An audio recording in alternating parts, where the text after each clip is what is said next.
Angalia vijana sogea hapo sasa. Vijana sasa wanashuka. Sasa vijana wanashuka. Wanashuka sasa. Wanashuka sasa. Wanashuka. Na mimi nakuletea moja kwa moja matukio haya. Unaoona huku wote waoga. Wote hawa huku waoga hapa. Hamna hata mmoja mzuri. Wanaume wale kule Ruvu, wanaume wale kule. Unaona wanaume wale kule.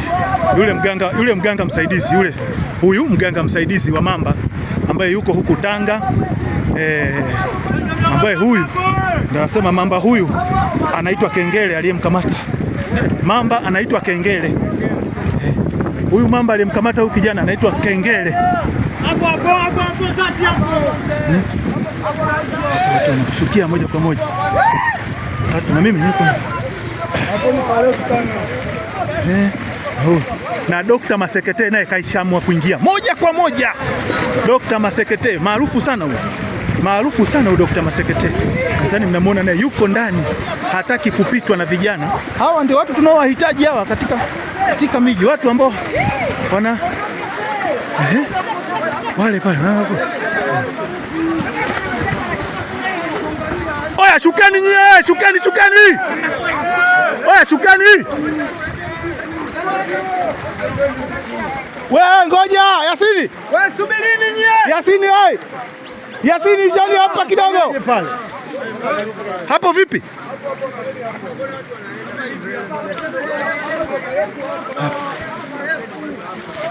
Wanaangalia pale, wanasema pale ilipokamatiwa pale. Wanaangalia kwa makini pale ilipokamatiwa pale. Ale? Hatari sana. Mtu na maana hapa. Hapo hamna kitu. Hapa ni karibu. Hawezi akawekwa pale mambo, hawezi mambo yule. Sasa wanashuka, wameamua kushuka tena. Ndio wa maji Maria pale. Hawezi kukaa sawa. Ila kando.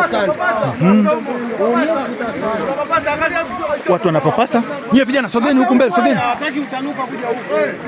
Yeye jipangeni mje mpaka. Wengine waje upande huu huku.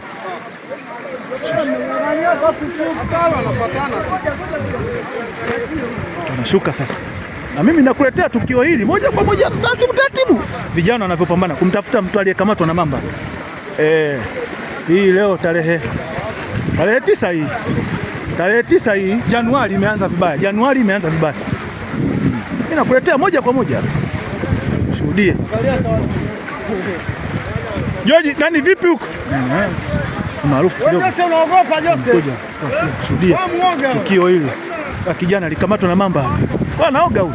Kufuafua nini? Hayo. Tukio la kustaajabisha kidogo hili.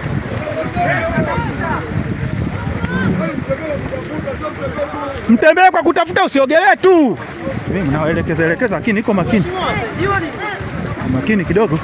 Onyesha mto huu ni mto ambao ni mto mdogo, lakini baada ya kupatikana sawa. Dr. Masekete naye yupo hapa.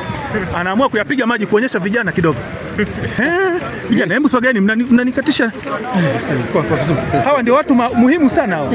Muhimu sana, watu muhimu. Kwenye nchi hii wanatakiwa watu namna hii. Na kuonyesha moja kwa moja watu wanavyohangaika. Lakini mamba mpaka sasa hivi haonekani, mtu haonekani. Sasa hii ni tukio la hatari. Mpaka sasa hivi watu hawajagundua mamba yuko wapi, mtu naye haonekani, kajificha wapi haijulikani.